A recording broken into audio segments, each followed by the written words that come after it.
Hey guys, tonight we will peel back the mysterious curtain on the woman who defied and survived one of history's most terrifying kings, Henry VIII of England. Imagine this. You are a young girl, raised in strict seclusion, having never seen the outside world. Suddenly, a portrait of you is sent to the powerful, corpulent king, famous for having twice beheaded his former wives. He is immediately captivated. The marriage is set, but right at the first meeting, everything collapses. You are rejected. You realize that your deadly charm is actually your life-saving ticket. This is not just a story about a short, annulled marriage.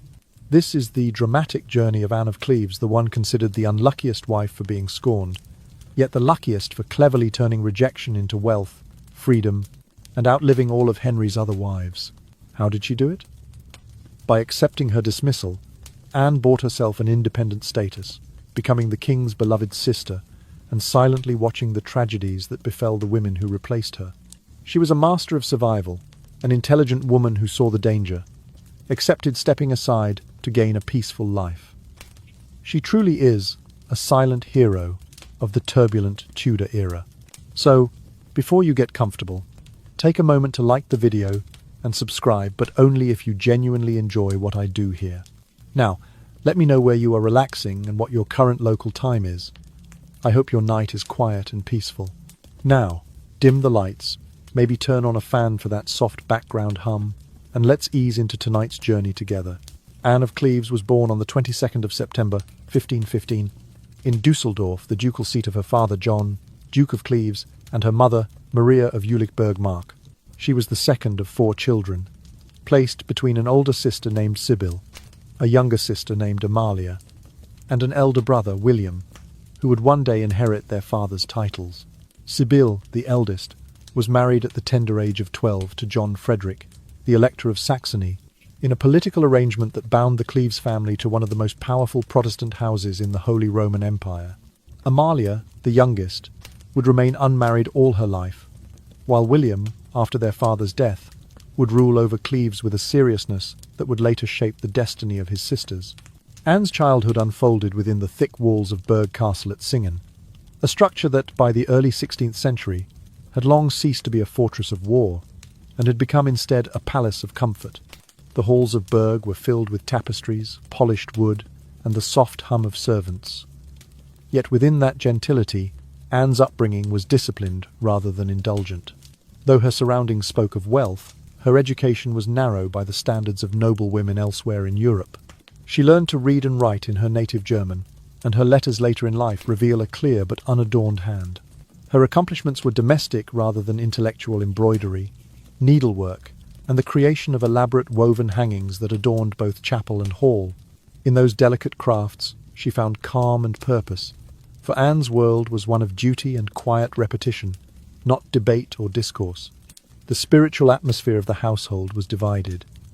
Her father, Duke John, was sympathetic to Martin Luther's reforms and read the writings of Erasmus with a scholar's curiosity.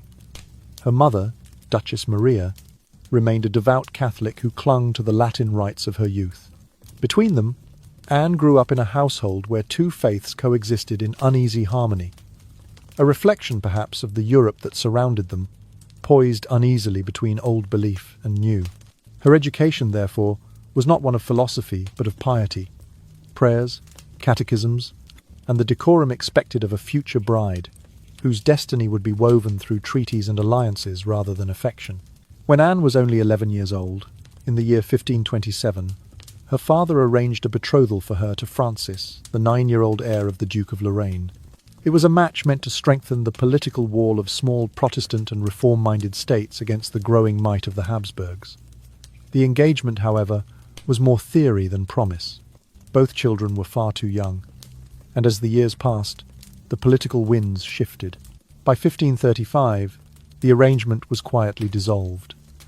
Yet the ghost of that childhood contract would return years later to play an unexpected role in Anne's fate.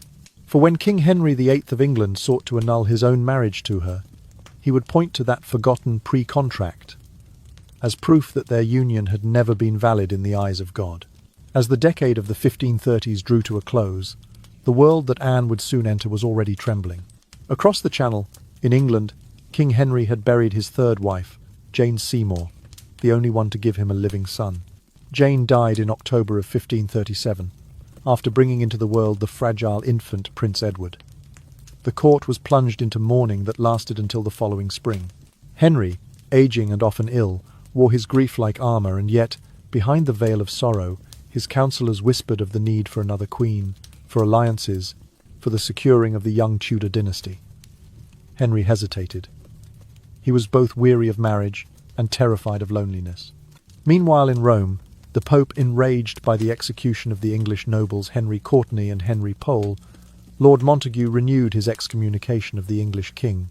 Isolated from Catholic Europe, Henry's government now looked northward, toward the Protestant states of the empire, for friendship and security. Cleves, with its moderate Lutheran leanings and its position between France and the Habsburg lands, seemed a natural choice. And so, almost without her knowing it, the quiet young woman who embroidered by the fire at Berg Castle began to move like a piece on a great chessboard toward a destiny written by kings and ministers. In her calm provincial world, Anne could not have imagined that her name would soon be spoken in the same breath as that of Henry VIII, the monarch whose wives had already become the stuff of tragedy and legend. Her life until then had been uneventful, even serene, a world of hymns, sewing, and winter evenings by the Rhine. Yet somewhere beyond those peaceful walls, history was already unfolding, and the girl from Cleves, simple, pious, and unassuming, was about to be drawn into one of the strangest and most poignant stories of the Tudor age. In the year 1539, two of King Henry's Protestant-leaning envoys, Nicholas Wotton and Robert Barnes, were sent to Dusseldorf to negotiate a possible marriage between their sovereign and one of the daughters of the late Duke of Cleves. John, Duke of Cleves, had died on the 6th of February that same year, leaving the matter in the hands of his son and successor, William, a young man of stern principle and even sterner views on female propriety. When the English ambassadors arrived, they found the household governed by an austerity that startled them. The two eligible sisters, Anne and Amalia, were brought before them fully cloaked in heavy garments, their faces veiled, their figures completely concealed. The ambassadors, uncertain and anxious, attempted to explain that their king wished to know what the ladies looked like. Duke William's reply was sharp and indignant. "Would you have them appear naked before you?" To William, this request was immodest, and he saw no reason to indulge the curiosity of a foreign monarch whose reputation for chasing beauty across altars was infamous. Henry VIII's history wives taken and discarded, one even executed, was well known across Europe, and William feared that his sister might one day share that fate. Still, political necessity pressed upon both sides. Thomas Cromwell, Henry's chief minister and the architect of this alliance, laboured tirelessly to persuade the English court that the match would serve the nation well. Cleves, standing between France and the Empire, was a valuable Protestant ally. To sweeten the prospect, Cromwell spoke glowingly of Anne's modesty, virtue, and gentleness qualities that, he insisted, shone brighter than mere beauty. To ease Henry's doubts, Cromwell called upon the king's favourite artist, Hans Holbein the Younger, to paint portraits of the Cleves sisters. Yet even this required William's permission, and that was not easily granted. He delayed for weeks, uneasy at the idea of his sisters being displayed for the judgment of a distant king. When at last he consented, Holbein set to work with the careful eye of a court painter who knew how perilous a brushstroke could be. He portrayed Anne in a frontal pose, a composition rare for the time, her hands folded gracefully, her expression calm and composed. The straight-on angle softened the length of her nose and gave her face a youthful sweetness. Her gown, richly jewelled, and her elaborate headdress signified her noble rank without ostentation. It was an image of dignity, restraint, and quiet grace, the kind of beauty that did not challenge a man's pride. When the portrait reached England, Henry was captivated. He studied it with delight, remarking upon her serene countenance and gentle eyes. To Cromwell's immense relief, the king declared himself satisfied. Anne, he said, was the woman he desired. Henry's vanity, fed by the notion that this foreign princess might admire him as a powerful sovereign, outweighed all hesitation. But before the formal betrothal could be completed, one obstacle remained. Duke William recalled the childhood betrothal once arranged between Anne and Francis of Lorraine. If any binding contract still existed, it would make a new marriage unlawful. Thus, inquiries were sent to the ecclesiastical courts of both England and Cleves. After careful review, both sides confirmed that no valid pre-contract could be found. The earlier arrangement had been nothing more than a diplomatic gesture between children. With that barrier removed, the path to marriage was clear. On the 4th of September, 1539, the marriage treaty between King Henry VIII of England and Lady Anne of Cleves was formally signed. The agreement was generous. Should Anne indeed be as lovely as her reputation suggested, Henry promised to marry her without demanding a dowry, an extraordinary offer from a king often preoccupied with wealth. For the impoverished William, it was an arrangement impossible to refuse. So the treaty was sealed, and the machinery of state began to turn. Letters crossed the channel, preparations were made, and the artist's portrait became the symbol of a union that promised peace, alliance, and prosperity. Yet within that still image, the demure smile, the folded hands, the serenity of her gaze lay the seed of a terrible misunderstanding. For Henry's desire was built not upon the woman herself, but upon the painted likeness that now hung before him. In the quiet halls of Burgh Castle, Anne continued her life of prayers and domestic order, unaware that the ink drying on a royal parchment in faraway London had already changed her fate. The wheel of history, once set in motion, would carry her from the modest calm of Cleves to the uneasy splendour of the English court toward a meeting that would shake her world, and his, beyond repair. In early November of 1539, Anne of Cleves began the long journey that would take her from the quiet security of her homeland to the unpredictable court of England.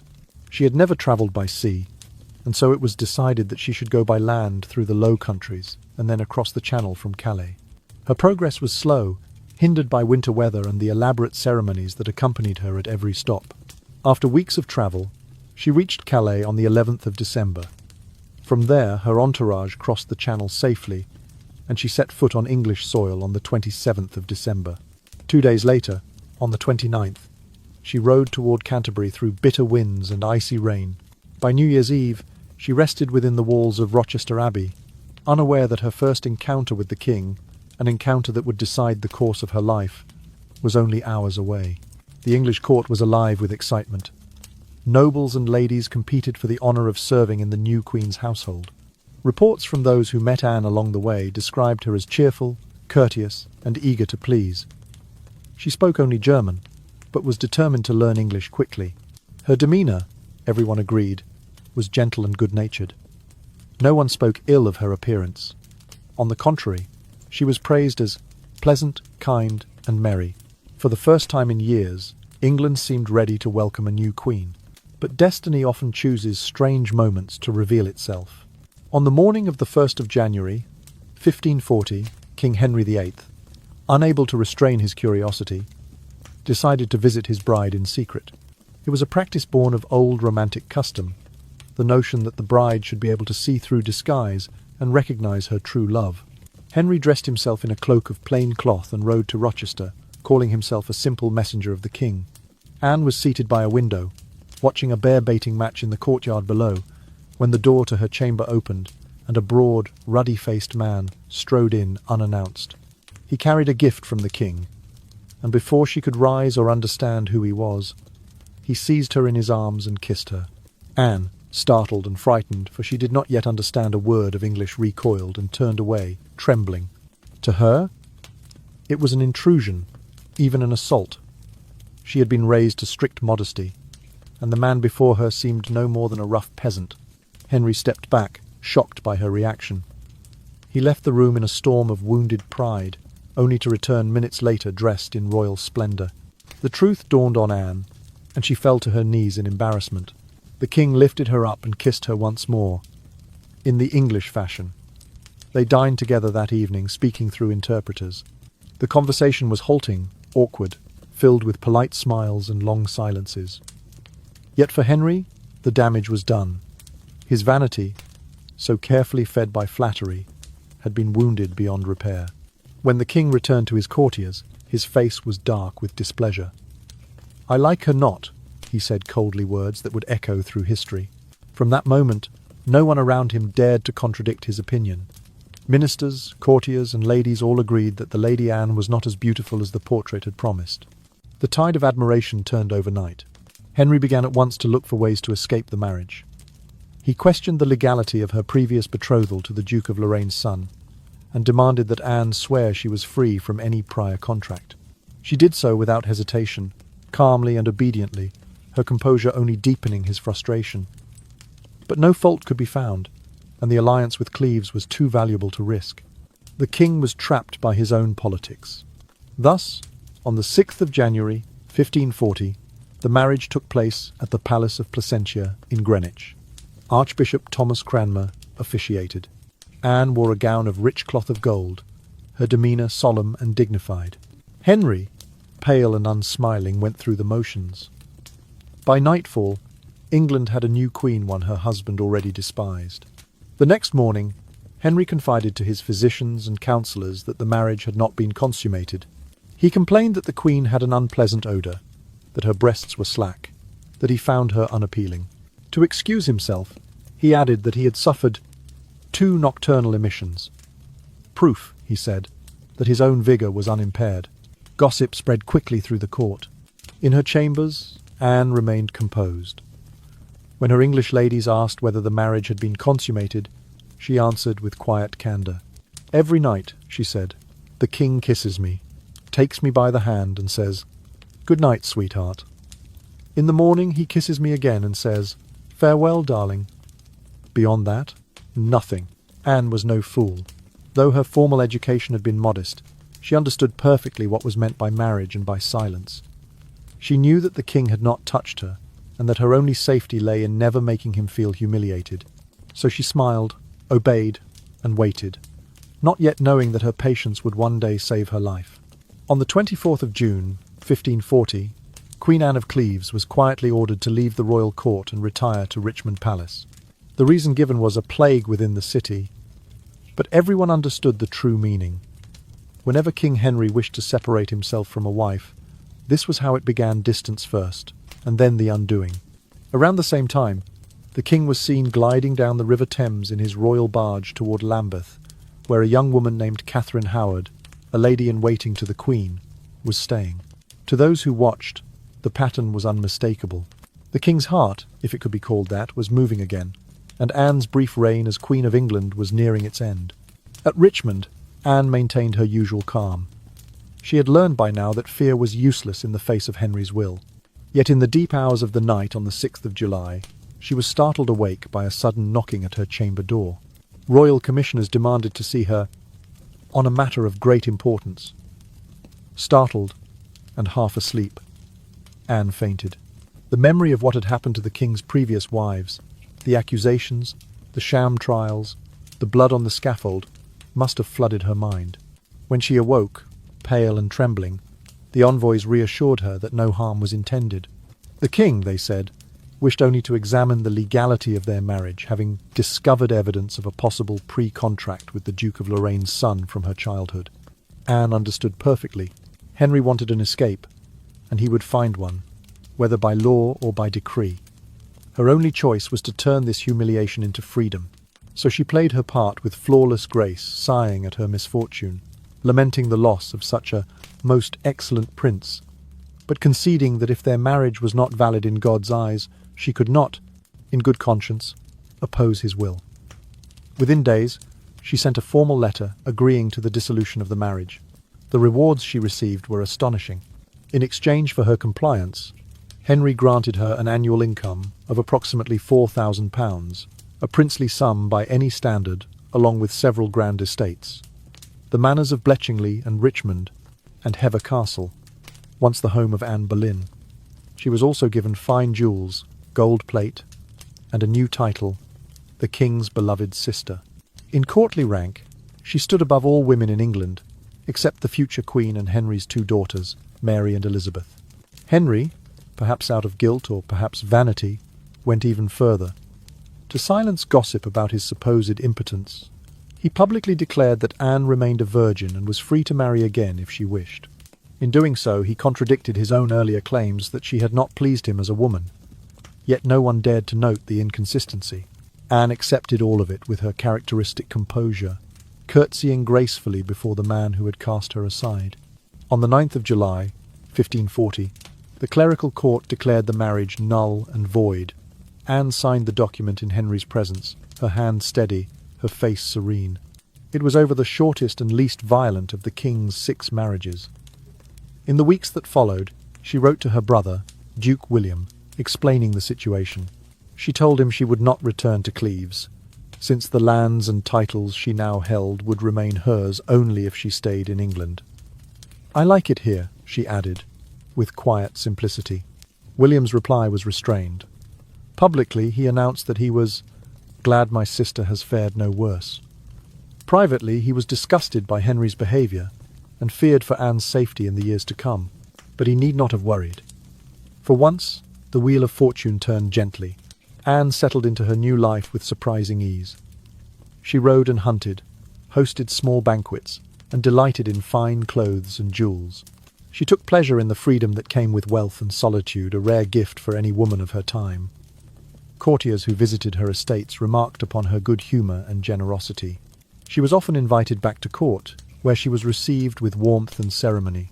In a strange twist of fate, Anne became a trusted friend to the very man who had rejected her. Henry found in her a calmness that soothed his temper, and he continued to send her gifts and letters, even as he prepared to wed Catherine Howard. From disgrace, Anne had fashioned peace.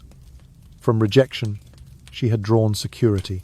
In a court defined by peril and ambition, she alone had learned the art of survival by smiling, by yielding, and by knowing when to let go. Anne of Cleves soon became close to the king's 2 daughters, Princess Mary, solemn and devout, and the younger Princess Elizabeth, bright and eager but often overlooked beside her half-brother, Prince Edward. Of the 2, it was Elizabeth whom Anne especially adored. The child was barely 7 when she first began visiting Richmond Palace, where Anne resided. The girl's laughter filled the quiet corridors, and Anne, unable to have children of her own, welcomed her with a tenderness that was almost maternal. The courtiers began to call Anne the little princess's aunt, and before long, Elizabeth herself used the title affectionately. Their bond would last through the shifting storms of Tudor politics, a friendship built not on blood, but on understanding. While Anne's days were peaceful, the man who had engineered her marriage met a violent end. Thomas Cromwell, once Henry's most trusted minister, became the scapegoat for the Cleves disaster. On the 28th of July, 1540, he was led to Tower Hill and beheaded.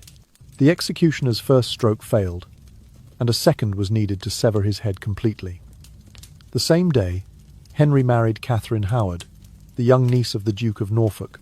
Cromwell's fall had been swift, and Anne, from her quiet household, must have watched with the calm detachment of someone who had learned that survival in Henry's England depended on silence. Less than 2 years later, on the 13th of February, 1542, Catherine Howard followed Anne Boleyn to the scaffold. Her execution reopened old discussions at court. Some of Henry's advisers, and even Duke William of Cleves, quietly suggested that the king might take back his former wife. The idea had logic, it pleased the people, soothed international alliances, and offered Henry a wife of proven obedience. But when the proposal reached the king, he dismissed it instantly. Perhaps Anne, in her heart, was relieved. Publicly, she played her role with clever grace. She sighed in mock regret that the king had rejected her once more, which flattered his vanity enough for him to assure her that, though she would never again be his wife, she would forever remain the king's beloved sister. When Henry took his 6th and final wife, Catherine Parr, in July of 1543, Anne reacted with her usual dry wit. Upon hearing the news, she reportedly remarked, "Madame Parr hath taken a great burden upon herself. It was not spite, only clear-sighted wisdom." Anne knew too well what it meant to bear the weight of Henry's affection. The years that followed were calm. When Henry died on the 28th of January, 1547, Anne's right to live in the royal houses of Bletchingley and Richmond was revoked by the Regency Council of Edward VI. She withdrew to Hever Castle, the former home of Anne Boleyn, where she lived quietly and maintained a steady correspondence with court officials about her finances. Many of her letters were addressed to Thomas Cawarden, the master of the revels, who managed her accounts. She was persistent but never impolite, asking only for what was owed to her by law. Under the reign of Queen Mary I, Anne returned briefly to public life. On the 4th of August, 1553, she wrote to congratulate the Queen on her marriage to Philip of Spain. 2 months later, on the 28th of September, she appeared in London for Mary's coronation. Riding in a ceremonial litter behind the Queen, she occupied a position of honour, a gesture of affection from the new monarch, and a public reminder of Anne's unique place in the Tudor family. It would be her last public appearance. England had by then returned to the Roman faith, and Anne, whose family background combined both Lutheran and Catholic influences, adapted easily. She attended Mass and prayed in Latin once more, finding no contradiction in her conscience. Yet her life at court was drawing to an end. After Wyatt's rebellion in 1554, a Protestant uprising against Mary's marriage to Philip, suspicion briefly fell upon many of the Queen's acquaintances. Whispers suggested that Anne had written to her brother in Cleves on behalf of the young Princess Elizabeth, perhaps to protect her from danger. Whether true or not, the rumour was enough. Anne was discreetly advised to remain at her country estates, and she did. By 1557, her health had begun to fail. Modern historians believe she may have suffered from cancer. Queen Mary allowed her to move to Chelsea Old Manor, a quieter residence near the river. There, Anne prepared for death with the same calm that had defined her life. She wrote her will carefully, ensuring that each of her servants, more than 50 in total, received money, jewels, or clothing. She requested that the rents from her lands be used to settle her debts, and that one of her maids might be taken into the service of Princess Elizabeth. On the 16th of July, 1557, Anne of Cleves died peacefully in her sleep. She was 41 years old, and the last surviving wife of Henry VIII. Queen Mary, who had come to love her as a friend, ordered a royal funeral at Westminster Abbey. Anne's coffin, covered in cloth of gold, was borne through the abbey with full Catholic rites. Plans were made for an elaborate monument, but they were never completed, even during the reign of King James I. For centuries, her resting place was marked only by the initials A.C., until a small plaque was added in 1970. History would remember her as the rejected wife, the woman Henry did not want. Yet the truth is gentler. Anne of Cleves was the most fortunate of them all, the wife who lost a crown but gained her life. Calm, intelligent, and endlessly patient, she navigated the perils of a deadly court and emerged with peace, dignity, and the rare gift of freedom. When King Henry VIII first met Anne of Cleves, nothing unfolded as he had imagined.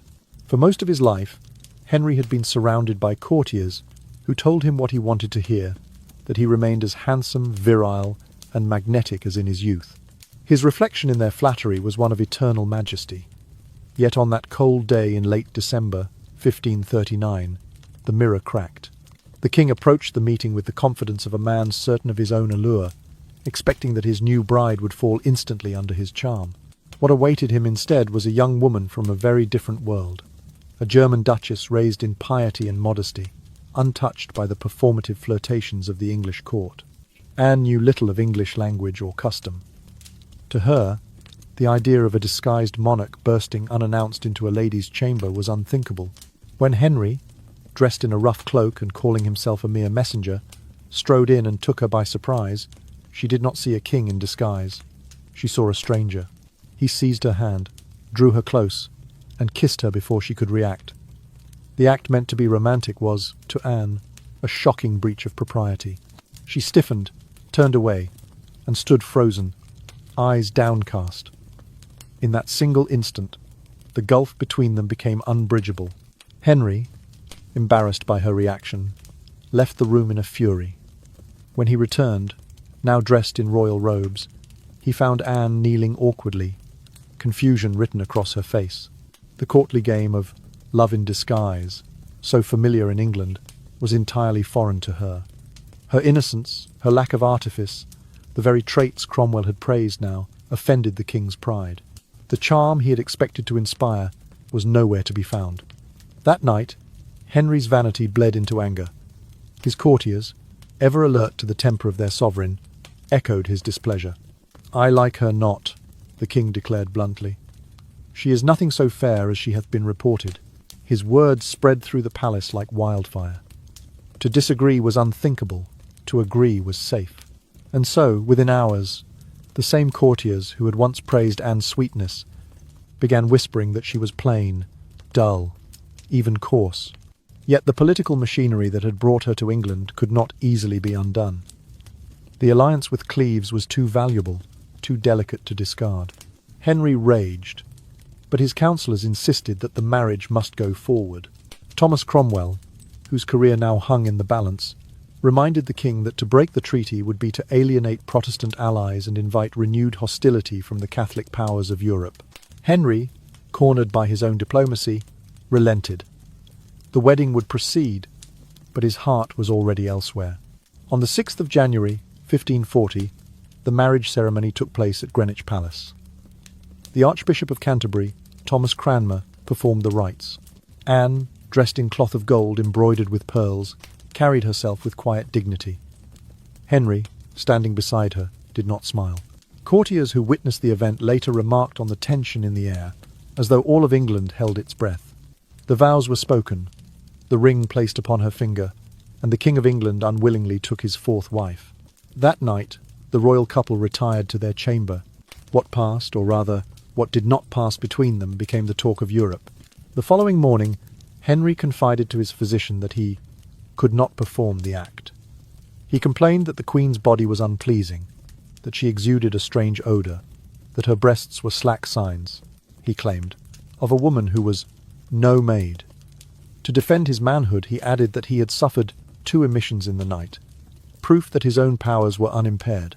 His excuses were repeated and embellished by those around him, until the entire court knew that the king had rejected his bride. Anne, meanwhile, said nothing in her defence. When her English ladies, curious and perhaps sympathetic, asked whether the marriage had been consummated, she answered simply, "Every night he kisses me, takes me by the hand and says, 'Good night, sweetheart.' In the morning he kisses me again and says, 'Farewell, darling.' Beyond that, nothing." Her words, spoken softly and without bitterness, revealed her intelligence. Anne understood far more than she was given credit for. She knew her position was precarious, and that any expression of resentment might cost her life. The Tudor court had little mercy for queens who displeased their husband, so she smiled when spoken to, bowed when required, and kept her silence.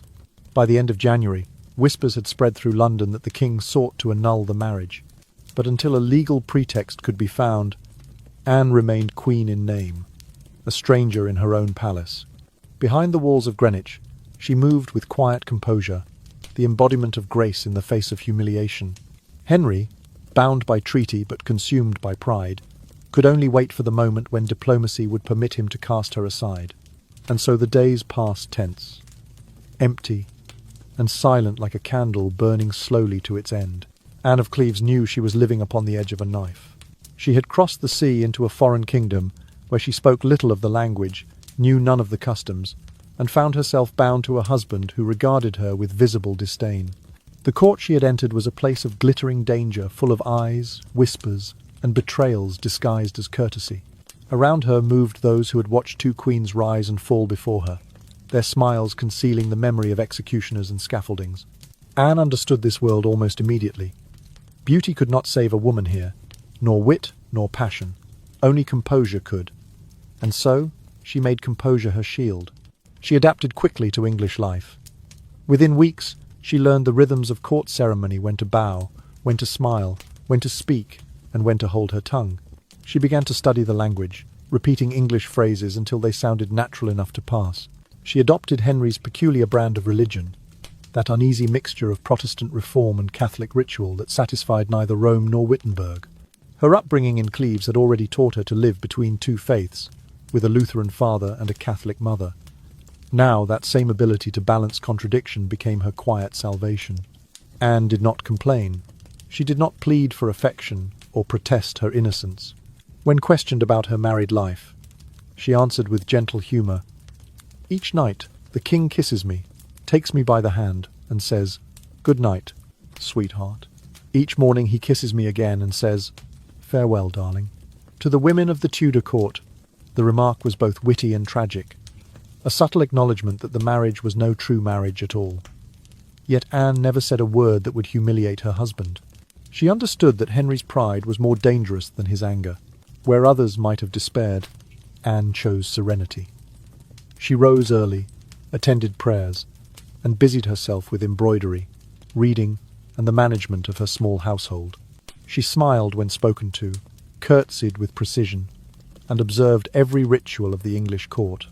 Her stillness became her armor. In a palace where one wrong word could mean death, silence was not submission, it was survival. The courtiers began to notice something curious about the new queen.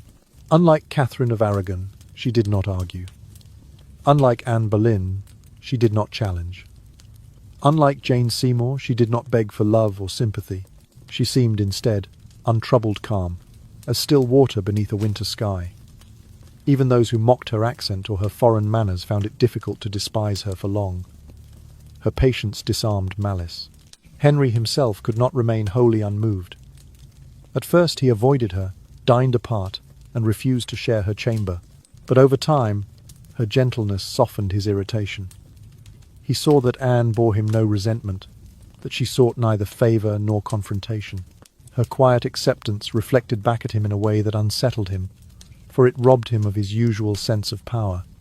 He could destroy a woman who fought him, but not one who forgave him before he struck. In the gossiping corners of the court, people began to speak of the Queen's dignity. They compared her to the unfortunate wives who had come before the passionate Anne Boleyn, whose sharp tongue had cost her head, the devout Catherine of Aragon, whose defiance had torn the kingdom in two. Anne of Cleves, by contrast, seemed untouchable in her meekness. She smiled even when others smirked. She attended feasts where the king refused to look at her, yet she never faltered in her grace. Behind that serenity, however, was a clear intelligence. Anne's restraint was not ignorance, but strategy. She had seen enough of life to know that protest would not win her Henry's heart. It would only hasten her ruin. By remaining pliant, she made herself harmless, and in Henry's world, harmless meant safe. Gradually, her composure became a kind of quiet strength. Those who served her began to respect her not for her beauty, but for her self-control. The English ladies who had once whispered about the dull German princess started to admire her kindness and fairness. Her household ran smoothly, her servants were well treated, and no scandal ever touched her name. In time, even Henry ceased to rage. Though he never loved her, he grew less inclined to humiliate her. Perhaps he recognized that Anne was not his enemy, only another casualty of his restless will. He spoke of her with indifference rather than hatred, and in the dangerous hierarchy of Henry's affection, that indifference was a kind of mercy. So Anne endured. She survived the cold silences, the gossiping courtiers, the distant husband. While others tried to charm or change the king, she did neither. She waited patient, quiet, and still knowing that storms pass faster when one does not fight the wind. And in that stillness, she began, slowly, to win the one thing no queen before her had ever gained in Henry's court: safety. On the 24th of June, 1540, King Henry VIII sent an official order that Queen Anne of Cleves should leave the royal court and take up residence at Richmond Palace. The reason was cloaked in formality. The plague has broken out in the city, the messengers said, but everyone at court understood what it truly meant. It was not disease that the king wished to avoid, but his wife. Across England, whispers spread like wind through the corridors of great houses. The king was preparing once again to set aside his queen. At the same time, talk of a young woman named Catherine Howard began to fill the air. She was youthful, lively, and part of the powerful Howard family. Henry, now approaching 50, was said to have been enchanted by her laughter, her beauty, her light step. Courtiers who once paid homage to Queen Anne began finding excuses to visit Lambeth, where Catherine was staying under the supervision of her relatives. When Henry was seen taking his royal barge down the Thames to Lambeth, his intentions became clear to all. Anne, though outwardly calm, must have understood that her position had become perilous. She had no child to secure her place, and no allies strong enough to challenge the king's will. Still, she conducted herself with grace, following the same path of patience that had so far preserved her life. But in the deep hours of the night on the 6th of July, 1540, that composure was tested. A group of commissioners, sent by the king himself, arrived at her residence and demanded to see her on a matter of urgent importance. Awakened abruptly, and seeing royal messengers at her door, Anne's blood must have run cold. She fainted outright, convinced that her time had come, that she would follow the path of Anne Boleyn to the Tower and the block. When she awoke, trembling, she found the men still there, their manner grave but not cruel. They reassured her that no harm was intended. The king, they said, had commanded them to speak with her about the legality of their marriage. It had come to his attention, they continued, that a prior pre-contract, a childhood betrothal to Francis, the son of the Duke of Lorraine, might render their union invalid in the eyes of both church and law. Anne immediately understood what this meant. The king was seeking a way out not in anger, but in pretense of virtue. The annulment would be framed as a discovery of legal impediment, not royal rejection. Her only choice was to play her part, and she did so flawlessly. She sighed, lamenting that she was about to lose the most noble and virtuous prince in Christendom, yet added softly that if the marriage was not lawful, she could not wish to offend God by maintaining it. Her performance was so convincing that even the commissioners later admitted they were moved by her composure. Within days, Anne wrote formally to the king, expressing her consent to the dissolution of their marriage. Her obedience pleased him immensely, and the rewards that followed were extraordinary. In exchange for her compliance, Henry granted her an annuity of £4,000 a fortune in Tudor England, along with several magnificent properties, Bletchingley, Richmond, and Hever Castle, once the home of Anne Boleyn. She was to be styled the king's beloved sister, ranked above every woman in the realm except the future Queen and Henry's two daughters, Mary and Elizabeth. The settlement included jewels, fine plate, and rich clothing, a dowry of freedom, wealth, and dignity. To preserve his own pride, Henry publicly declared that Anne remained a virgin and was therefore free to remarry if she chose. The statement contradicted his earlier claims about her, yet none dared to point out the irony. For the first and perhaps only time in his life, the king behaved with something close to decency toward a woman he no longer wanted. On the 9th of July, 1540, the clergy of England formally pronounced the marriage null and void. Anne signed the decree before the king himself, her expression serene. The act was done quietly, bloodlessly, without bitterness. In a court where queens had been humiliated, imprisoned, and executed, Anne's composure turned defeat into triumph. Shortly afterward, she wrote to her brother, Duke William of Cleves, explaining what had happened. She assured him that she bore no anger toward the king, that she intended to remain in England, and that she found the country much to her liking. The estates and titles she had been granted would remain hers only if she stayed, and she saw no reason to leave. William's public reply was cautious. "I am glad that my sister has fared no worse," he said, but privately he was appalled by Henry's conduct. Anne, however, was content. In the months that followed, she began to enjoy her new life. She rode, hunted, and hosted small gatherings at her estates. She was often seen wearing the latest fashions from Flanders, her gowns bright and jewelled. Courtiers who visited her remarked that she seemed happier than she had ever been as queen. Henry himself, disarmed by her grace, grew genuinely fond of her company. He visited her often, sent gifts, and even spoke of her with affection. Thus, Anne of Cleves achieved what none of Henry's other wives had managed. She escaped his marriage bed and his temper, yet kept his friendship. She had lost a crown but gained her freedom and, in the strange alchemy of Tudor fortune, that made her the most fortunate of all the king's 6 wives. After the annulment, Anne of Cleves entered into a life of rare peace and privilege, a calm unlike anything she had known since arriving in England. Her income of £4,000 a year was paid regularly, enough to keep her household large, well-fed, and fashionable. She was granted her own palaces and estates, with servants, stables, and gardens that she could govern as she pleased.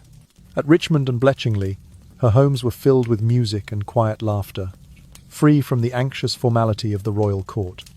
Though no longer queen, she retained her dignity and her rank. Everyone at court addressed her as Lady Anne, the king's sister, a title that secured both her honour and her safety. Henry himself treated her with an unusual warmth. Perhaps he admired her composure, or perhaps he felt a rare flicker of guilt. Whatever the reason, he remained on good terms with her. Whenever great celebrations were held, feasts, weddings, or the christening of nobles' children, Anne received an invitation. When the king rode out for progress or pilgrimage, letters were often sent to her, full of courteous phrases.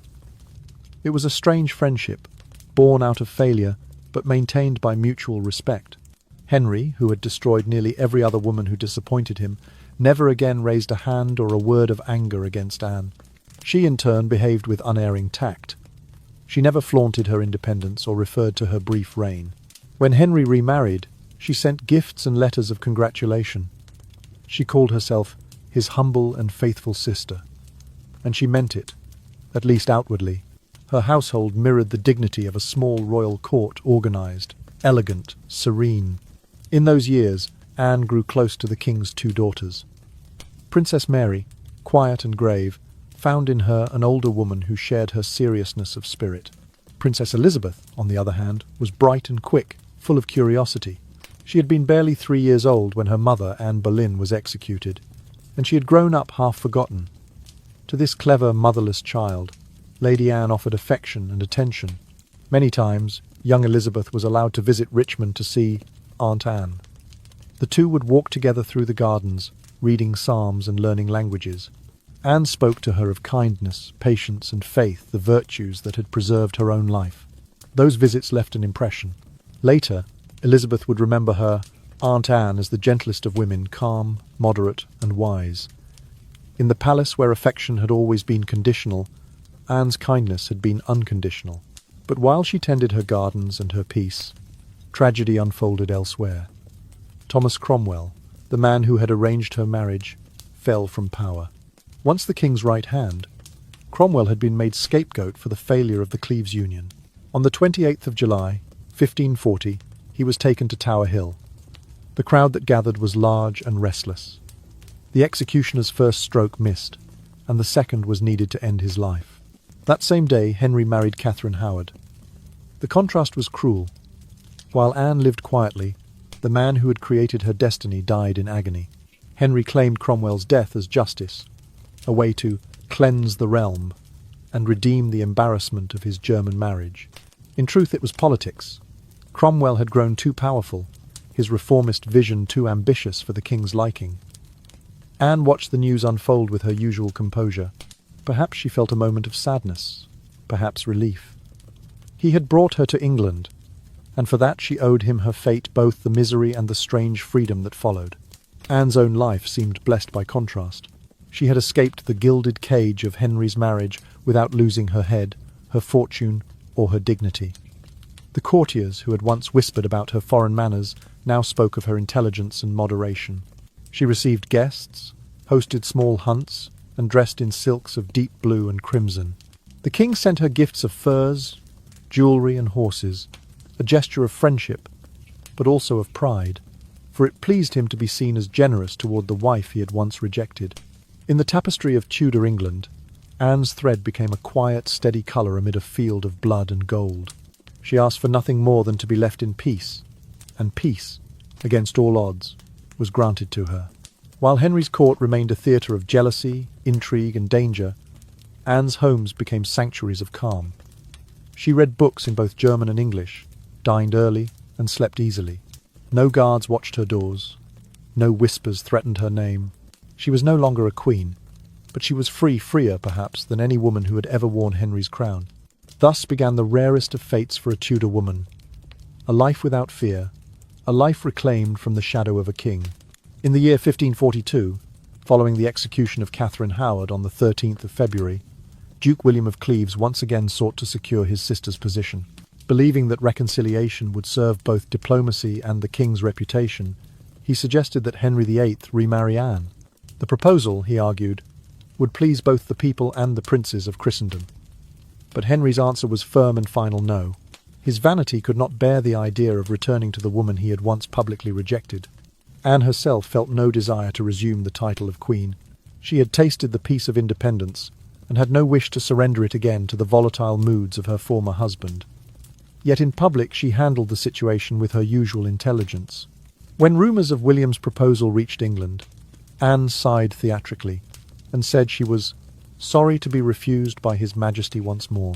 The performance delighted the courtiers, and Henry, flattered by the implication that she still longed for him, declared before the court that Lady Anne shall ever remain the most beloved sister of the king. It was an elegant truce, sealed not by passion but by pride. When Henry married his sixth and final wife, Catherine Parr, in July of 1543, Anne's reaction was calm and faintly ironic.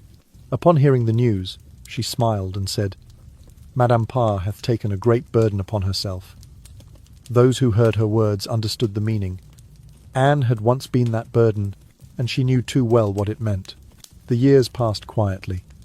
Henry's health declined, his body swollen, his temper violent, his court restless with intrigue. When he died on the 28th of January, 1547, Anne's world changed again. The Council of Regency, ruling in the name of the 9-year-old Edward VI, stripped her of 2 of her residences, Bletchingley and Richmond properties that had been granted to her for life by the late king. Anne did not protest publicly. She withdrew instead to Hever Castle, once the home of Anne Boleyn, and settled into a life of modest solitude. From Hever, she sent occasional letters to London, often addressed to Thomas Cawarden, the master of the revels, who managed her accounts. In these letters, written in careful English, she complained politely of late payments and missing funds. Her tone was always courteous, never defiant. It was the same quiet persistence that had carried her through the dangers of Henry's reign, the patience of one who knew that anger never served the powerless. Under the rule of Queen Mary I, Anne returned briefly to public life. On the 4th of August, 1553, she wrote a warm letter congratulating Mary on her marriage to Philip of Spain. Later that same year, on the 28th of September, she appeared in London for Mary's coronation. Riding in a ceremonial litter behind the new queen, Anne was given a place of honour. The people cheered her, as she passed not as a foreigner, not as a discarded queen, but as a familiar figure of grace and endurance. It was the last public appearance she would ever make. England, under Mary, turned once more to the Catholic faith. For Anne, the change was neither difficult nor dangerous. Her father had been a Lutheran reformer, but her mother a devout Catholic. From both she had learned tolerance. To her, religion was less a battlefield than a bridge. When Mary invited her to attend Mass, Anne agreed without hesitation, explaining that she saw the return of Catholic worship as the natural way of my mother's faith. She was no zealot, and the Queen, who valued loyalty above doctrine, praised her for her reason and moderation. Still, the shadows of the past never completely faded. In the wake of Wyatt's rebellion in 1554, a Protestant uprising against Mary's marriage to Philip, suspicion briefly touched Anne. Some whispered that she had written to her brother William, asking him to intercede on behalf of Princess Elizabeth, who had been accused of sympathy with the rebels. Whether true or not, the rumour was enough. The Queen's advisers quietly recommended that Anne retire once more to her estates, and she obeyed without protest. Her health began to fail in the years that followed. By 1557, she was gravely ill, suffering from what modern historians believe may have been cancer. Queen Mary allowed her to move to Chelsea Old Manor, a comfortable residence near the Thames. There, surrounded by her servants and a few loyal friends, Anne prepared herself for death, as serenely as she had lived her life. She wrote her will with meticulous care, leaving gifts to each member of her household: money, jewels, fine gowns, and plate. She requested that the rents from her lands be used to settle her debts, and asked that one of her maids be accepted into the service of Princess Elizabeth. Her thoughts, even at the end, were gentle and practical. Anne of Cleves died on the 16th of July, 1557, at the age of 41. She was the last of Henry's 6 wives to die, and the only one to pass away peacefully in her bed. Queen Mary, moved by affection and respect, ordered that Anne be buried with full royal honours in Westminster Abbey. The ceremony was grand, her coffin draped in cloth of gold, her service sung by the Abbey's finest voices. A magnificent tomb was planned for her, but it was never completed. Even into the reign of King James I, work continued only in part before funds were diverted elsewhere. For centuries, her resting place was marked simply by 2 initials, AC, until, in 1970, a small bronze plaque was added to commemorate her. Thus ended the life of Anne of Cleves, the quiet survivor, the wise woman among the king's 6 wives. She had outlived them all, not by chance, but by understanding the one truth that none of the others had grasped, that sometimes, in a court of power and peril, survival is the highest form of victory. After all the storms that had swept through her life, Anne of Cleves came to understand a simple truth in the Tudor court. Power was never safe, and affection never permanent. Kings could raise a woman to the throne one week and send her to the scaffold the next. The fate of queens was written in the shifting moods of a single man. But for Anne, the story unfolded differently. Henry could strip her of a crown, but not of her peace. He could dismiss her as wife, but not destroy her as a person. She had become, in the quietest way, untouchable. It was not love that protected her. It was something rarer. Henry did not love Anne, yet he could not bring himself to hate her. Where other wives had challenged, pleaded, or wept, Anne merely bowed her head and smiled. She never accused, never demanded, never clung to her lost title. Her calm baffled him. In her silence, he could find no mirror for his anger. It was as though she lived in a different kind of time, slower, gentler, beyond the reach of royal temper. In that smile, the king sensed both dignity and distance, the unspoken grace of someone who understood how fleeting favour could be. Anne had accepted the impermanence of power long before Henry had. Where he grasped and raged, she released, and because she released, she endured. Over the years that followed, their strange companionship continued. Henry often invited Anne to court on feast days and great occasions.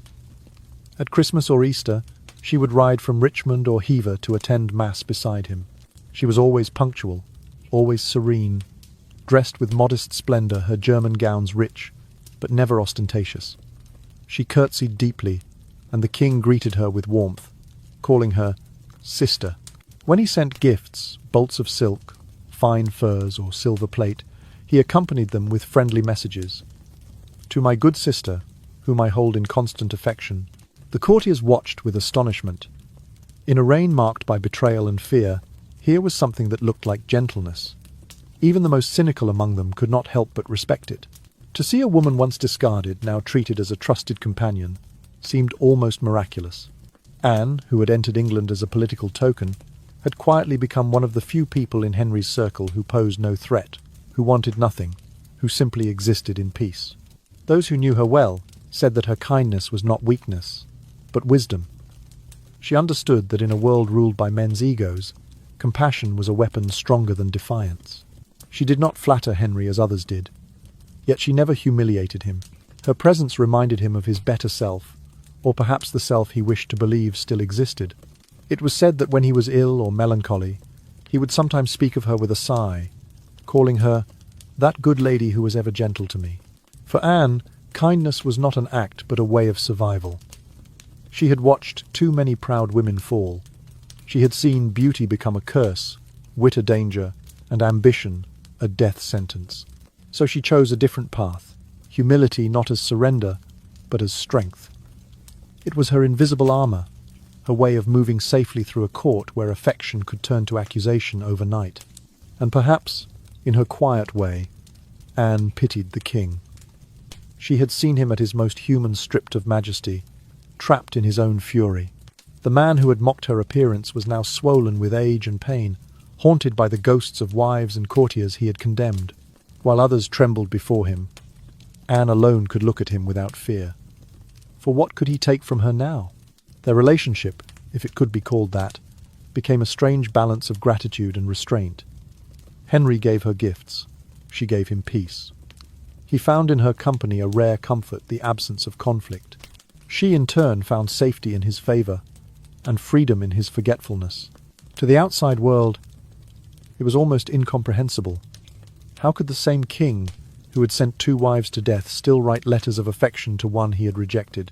Yet there it was proof that even in the brutal logic of Tudor politics, grace could survive.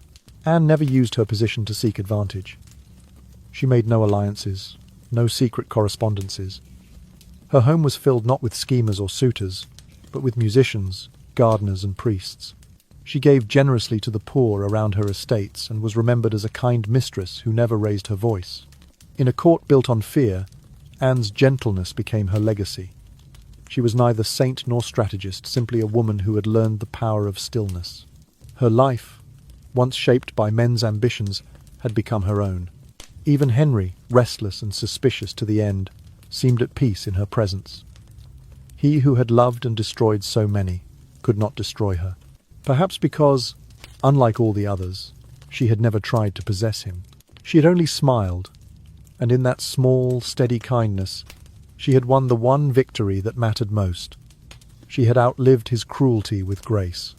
In Anne's quiet and carefully measured life, it was her bond with Elizabeth that shone brightest, a connection born not of blood, but of something gentler and more enduring.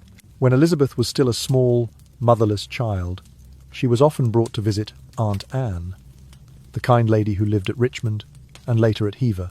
Those visits, simple as they seemed, left a deep mark on both their lives. Anne treated the little girl with a tenderness that no one else at court seemed capable of giving. She never spoke of tragedy or politics. She offered only warmth. Together they would sit by the window, sewing small pieces of cloth or reading softly from the Psalms. Anne taught her the patience of needlework, the slow rhythm of creating beauty one careful stitch at a time. She showed her how to listen before speaking, how to bow with grace, how to smile without surrendering her dignity. These small lessons, quiet as breath, became the foundation of something far greater in the years to come. Elizabeth, sharp-eyed even as a child, absorbed everything.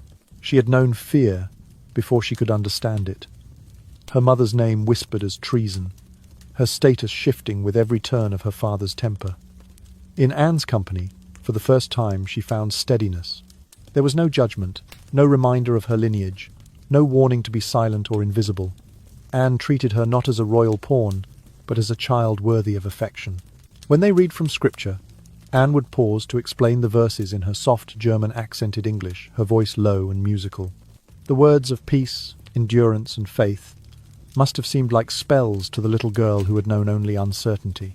Years later, when Elizabeth became the woman who would rule England, those early memories lingered not as a grand influence, but as a quiet echo. Historians would never find written proof that Anne of Cleves shaped the future queen's mind.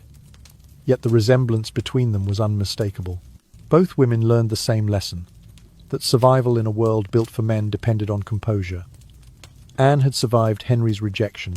Elizabeth would survive his legacy. Anne had taught her, without ever naming it, the art of restraint, the wisdom of waiting until the storm had passed before speaking, the strength in appearing calm when the heart was trembling. Elizabeth would master these same qualities, transforming them into the steel beneath her crown. Her patience during the reigns of Edward VI and Mary I, her unflinching stillness while she was imprisoned at the Tower, all of it bore traces of that early influence. It was an odd symmetry. The woman who had never borne a child had, in her quiet way, mothered a future queen. Anne's gentleness had taught Elizabeth that power need not roar to be felt. That one could command not through fear, but through calm. That silence, when chosen, could be the sharpest weapon of all. As Elizabeth grew older and the world around her became more treacherous, she never forgot the peace she had known in Anne's company. Among the ruthless lessons of the Tudor court betrayal, ambition, survival, it was Anne's soft, steadfast presence that stood apart. Where others had taught Elizabeth to scheme or flatter, Anne had taught her to endure. Even in adulthood, when Elizabeth's letters were filled with the formal language of politics, a trace of that early affection remained. In one surviving note, written after Anne's death, Elizabeth referred to her as the kindest lady that ever I knew. It was not the grand language of statecraft, but something simpler, the voice of a woman remembering the only true gentleness she had known in her childhood. They had been, in their different generations, two women forced to navigate the same perilous world. Both had been daughters of disappointment, one cast aside by a husband, the other forgotten by a father. Yet neither allowed bitterness to devour them. They endured, not through rebellion, but through quiet, immovable strength. Anne's influence on Elizabeth was not of doctrine or politics, but of spirit. She showed the young princess that grace could coexist with survival, that dignity could live even in exile. In a court that prized cunning and cruelty, Anne's patience was a rare and radical virtue. When Elizabeth finally became queen in 1558, she did so carrying not only the fire of her mother's will, but the composure of the woman who had once held her hand by the fireside and taught her to keep her peace. In that way, Anne of Cleves, the wife who was never truly a wife, the queen who never ruled, left her truest legacy in the heart of England's greatest monarch. In the stillness of their shared history, The bond between them remained not written in law or lineage, but in the small, quiet moments where kindness had passed from one woman to another. And in that unspoken inheritance, Anne's gentle wisdom lived on, long after her name had faded from the gilded halls of kings. In the year 1553, when Mary I ascended the throne, England turned once again to the old faith. The bells of Westminster rang for Mass, the Latin hymns returned, and the country that had wavered for 2 decades between reform and tradition bent once more to Rome. Many at court whispered that Anne of Cleves, once hailed as the Protestant Queen, would soon find herself in danger. Her father, Duke John of Cleves, had been an ardent supporter of Martin Luther, and Anne's name had long been tied to the Protestant alliance that had once served Henry's politics. But Anne has always understood the deeper current beneath the storm. She did not protest or resist. Instead, she rose early one morning, dressed simply, and went to the royal chapel. There, before the altar, she knelt and recited the familiar Latin prayers of her childhood, words she had not spoken in public for many years. In that quiet act, she returned to the old rites, not out of fear or calculation, but out of peace. To her, religion was not a weapon or a banner. It was a rhythm of the soul, something too sacred to be twisted by politics. When she asked to be received once more into the Catholic Church, it caused a murmur among courtiers. Some thought it was submission, others prudence. But for Anne, it was neither. It was simply a gesture of harmony, a way to live without conflict in a world that thrived on division. She attended Mass in Latin, crossed herself with calm precision, and let the incense rise like a quiet bridge between her mother's faith and her father's conscience. There was no fear in her eyes. She had known fear once, years ago, when the sound of armoured feet in the dark might have meant death, but not now. The years had stripped her of illusions and ambition alike. She no longer cared for titles, creeds, or power. She cared only for peace. To many, her gentleness looked like weakness. Some sneered that Anne of Cleves bent whichever way the wind blew, that she had no faith of her own. But those who had lived long enough to understand the weight of survival saw her differently. They saw a woman who had endured the storms of Henry's temper, the fall of Cromwell, the suspicion of kings and councils, and had remained untouched. The strength to yield, they realized, is often the rarest kind of strength. Queen Mary I saw it too. Perhaps remembering her own mother, Catherine of Aragon, another foreign woman who had suffered in the name of faith, Mary treated Anne with tenderness. She permitted her to remain at her estates, free from scrutiny or suspicion. When Anne appeared at the coronation procession on the 28th of September, 1553, the Queen placed her in a seat of honour, carried in a litter behind her own. It was a public gesture, a reminder that mercy could still exist amid the ashes of vengeance. Anne, dressed in rich but modest velvet, bowed her head as the crowds cheered. She was no longer a queen, no longer even young, but she was at peace. She had outlived the man who had humiliated her, and the world no longer demanded that she prove herself. As the reign went on, the court became a maze of intrigue. Whispers of rebellion filled the air. In January of 1554, Sir Thomas Wyatt led a rising against Mary's marriage to Philip of Spain. The revolt was crushed, but suspicion lingered like a fog over the palace. Elizabeth, Mary's half-sister, was accused of sympathy with the rebels. Once again the Tower of London filled with fear and silence. Anne, who loved both women in different ways, found herself between loyalty and affection. But she chose neither side. She spoke no word of defence, no word of accusation. She wrote no letter, made no appeal. She kept to her household, praying quietly for peace. Her silence was not indifference, it was protection. To speak would have been to endanger both herself and the memory of a bond she treasured. Mary, uncertain whom she could trust, never doubted Anne. Perhaps she saw in her not a schemer, but a mirror, a woman who had learned that survival sometimes means saying nothing at all. While others were exiled, imprisoned, or executed, Anne remained untouched. She was neither praised nor blamed, and that suited her perfectly. In her stillness, she embodied something that England had nearly forgotten: grace without ambition, faith without fanaticism. She neither fought nor fled. She simply endured, her life like the slow movement of a psalm, soft, steady, and unbroken. By then, her hair had turned silver, and her hands, once so deft with the needle, had grown thin. Yet those who visited her at Chelsea later remembered how serene she seemed, her voice still low and measured, her laughter faint but warm. She never spoke of the past, not of Henry, nor of the court, nor of the throne that had once been hers. What remained of her was not bitterness, but a quiet wisdom.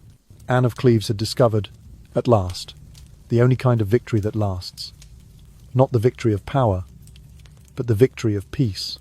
By the summer of 1557, Anne of Cleves' health began to fail. The once bright eyes that had watched so many storms now grew dim, and her steps, once light in the halls of Richmond, slowed to a gentle shuffle. Physicians advised rest, and Queen Mary, always fond of her, arranged for her to move to Chelsea Old Manor, a quiet house overlooking the Thames. There, far from the noise and fever of court, Anne found the stillness she had always sought. Chelsea was peaceful, a place of gardens, slow rivers, and soft English light. Each morning Anne would sit by the wide window in her chamber, wrapped in a shawl of pale wool, watching the river reflect the shifting sky. Sometimes it was silver, sometimes grey, sometimes gold. She wrote small notes in her diary, her handwriting neat and careful despite the tremor in her hands. There were no laments, no bitterness, only calm gratitude for a life that had, against all odds, been gentle in its ending. "God has been good," she is said to have written once. "He gave me storms so that I might value the quiet." As her body weakened, her mind remained clear. She spent her final months putting her affairs in order, with the same precision that had guided her through every trial. She dictated her will, ensuring that every servant, maid, and attendant received something.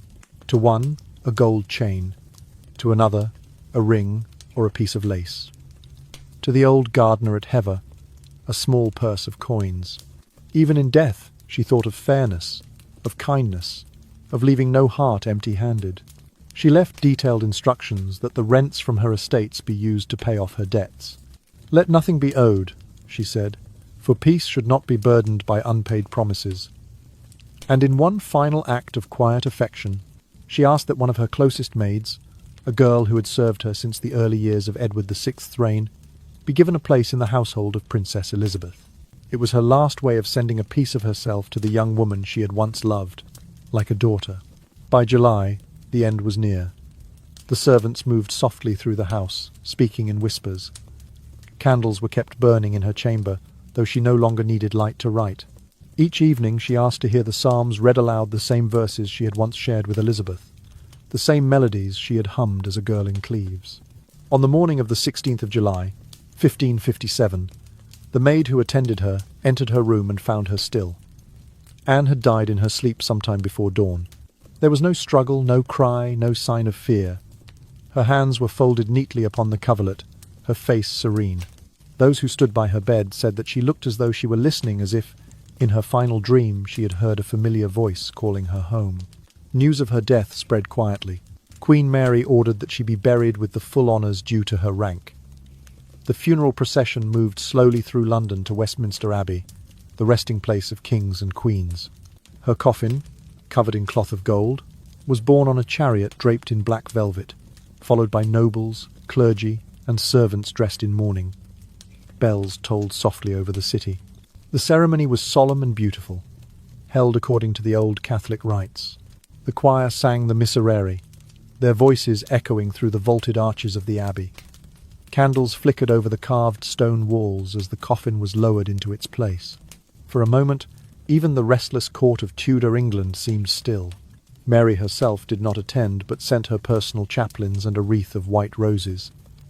"She was ever gentle and true," the Queen said. "Let her be honoured as such. A grand tomb was planned for Anne, though, like so many Tudor promises, it remained unfinished. Funds ran short, and by the time of King James I, the work had stopped entirely. For centuries, her resting place was marked only by two small initials, A.C., carved into the stone near the south aisle of the abbey. Not until 1970 was a small bronze plaque added, bearing her full name and the words, Queen of England, 1540, but perhaps Anne of Cleves would not have minded. She had never cared for monuments or titles. Her life had been a quiet defiance of grandeur, a reminder that dignity could exist without power, that peace could be greater than glory. Those who spoke of her afterward did so softly. "If there is a heaven for those who endure," one court chronicler wrote, "then surely she rests there." And so she passed, the fourth wife, the foreign queen, the sister of the king, the only one of Henry's wives to die in peace, to be mourned without fear, and to be remembered not for tragedy or ambition, but for grace. In her stillness, she had triumphed over an age of violence. In her gentleness, she had found eternity. Anne of Cleves was never a powerful queen, nor a tragic lover like Anne Boleyn. She did not bear children to secure her place in history, nor did she ignite the passions that reshaped England's faith and crown. She came quietly and departed quietly, leaving no heirs, no scandals, no revolutions in her wake. Yet, in that stillness lay her quiet miracle. She survived. When every other woman who had stood beside Henry VIII met a fate of blood or sorrow, Anne alone walked away, unbroken. Catherine of Aragon had died in exile, abandoned.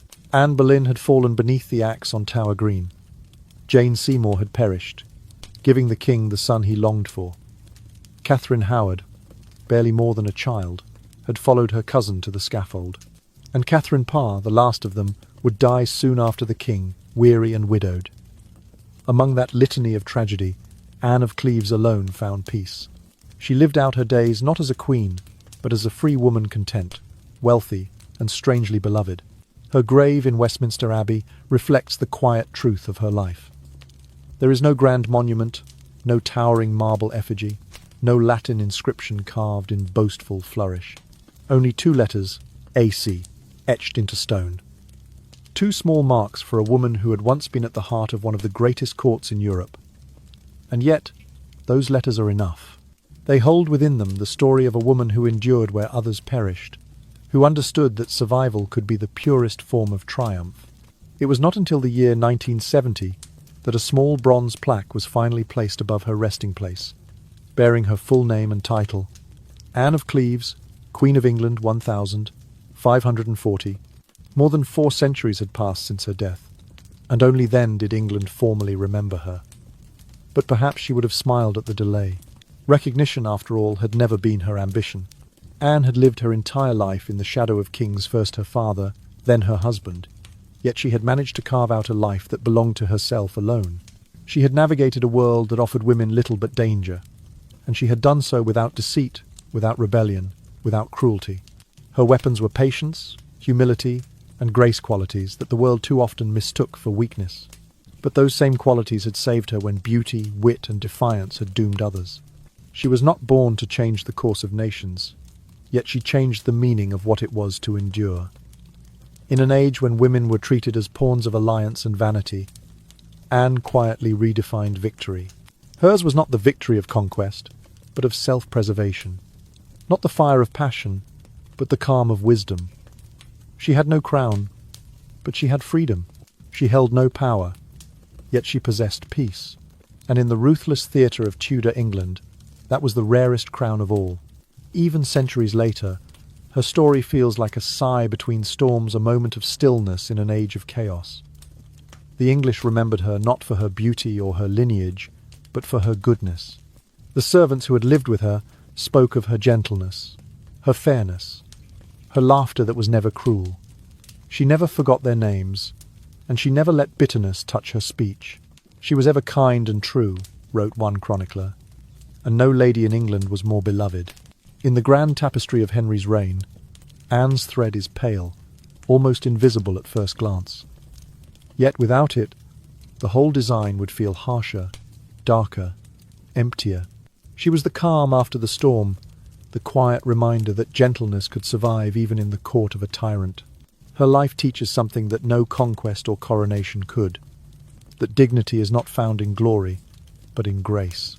That strength is not the absence of fear, but the choice to stay kind in a cruel world. That silence, when born of wisdom, can outlast the loudest voices of power. When we speak her name now, it is not with pity, but with a kind of reverence for the woman who understood what it meant to endure without hardening her heart. In a kingdom ruled by a man who could take everything, Anne of Cleves found a way to keep the one thing he could never claim, her peace. And so, When we tell her story, the lesson that lingers is not of a failed marriage or a king's fleeting fancy. It is the gentle truth she left behind, that patience is not passivity, that self-respect is its own kind of power, and that sometimes the quietest soul can teach the loudest age what true strength looks like. In the end, Anne of Cleves, the woman who did nothing, achieved what none of Henry's other wives ever could. She survived him, and in doing so she won the only victory that mattered.